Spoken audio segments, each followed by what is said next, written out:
There are other areas on this diagram where the airflow is the complete opposite. If we examine the area between the Hadley and Ferrel cells, we can see that this time the airflow in the upper atmosphere is converging and descending. Then, upon reaching the surface, the air diverges. This pattern of airflow results in a net gain of air in the column shown. This is because the air at the surface is leaving more slowly because of surface friction. But the convergence of air at the tropopause is much more active due to the lack of friction. We have learnt from previous lessons that a net gain of air increases the weight of the atmosphere against the surface. Therefore, a high pressure zone is created.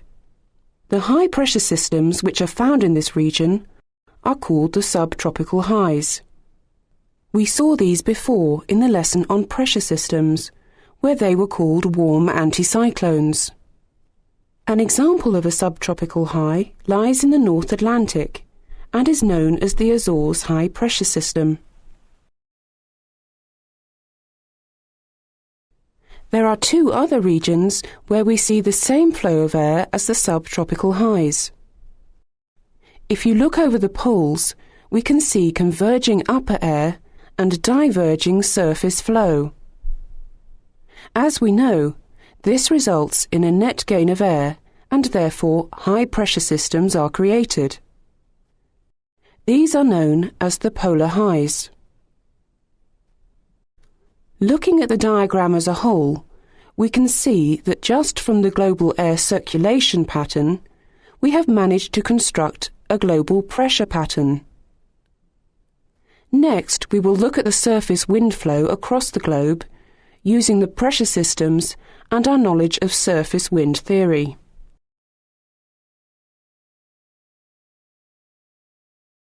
Going back to examine the area on the surface within the Hadley cells, it is obvious here and here that air is moving from the subtropical high and into the ITCZ. But if you remember from wind theory, the air doesn't flow directly from high to low pressures. If we examine the area in the northern hemisphere between the subtropical high and the ITCZ, we know that the Coriolis effect will deflect this flow of air to the right, as shown. In the southern hemisphere, the air moving into the ITCZ is this time deflected to the left. These winds are known as the northeasterly and southeasterly trade winds. They will tend to be stronger over the sea than over the land because of reduced surface friction. When the trade winds converge, they tend to create a region where the wind is light and very variable. These regions are common over the eastern parts of oceans and are known as the doldrums.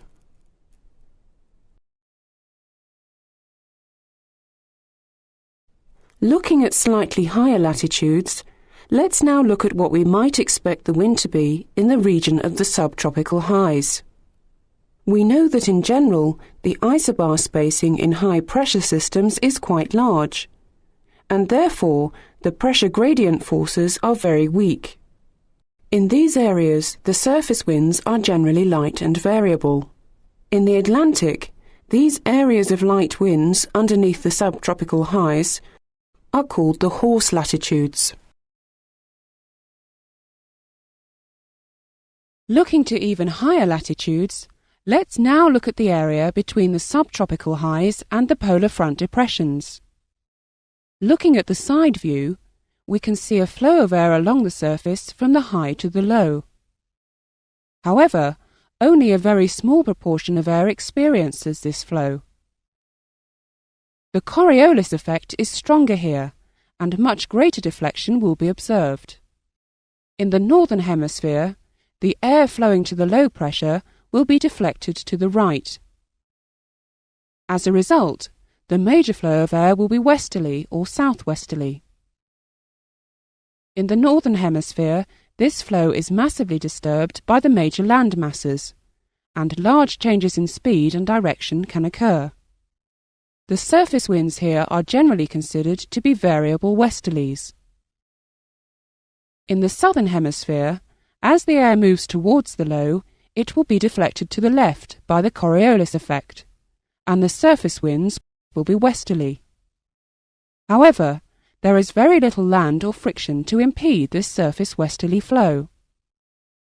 As a result, these winds are stronger and more regular than those at the same latitude in the northern hemisphere. These strong westerlies in the southern hemisphere are called by the latitudes where they are found, namely the Roaring Forties and Furious Fifties. The surface winds around the polar front depressions are very variable, because the polar front depressions themselves are very mobile.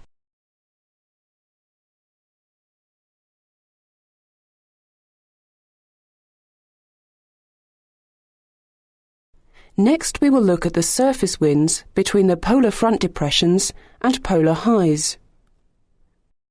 Looking at the side view, we can again see airflow from the high to the low. But like before, very little air flows in this manner. Again, there is deflection from the Coriolis effect, and the resulting wind will be easterly in this area. Around the Antarctic Peninsula in the winter months, these easterly winds can get very strong, averaging up to 100 knots for days on end. The winds within the polar highs themselves should in general be fairly light, but the very mobile polar front depressions can still penetrate through the high pressure. If they do, the isobars tighten and the wind speeds increase dramatically.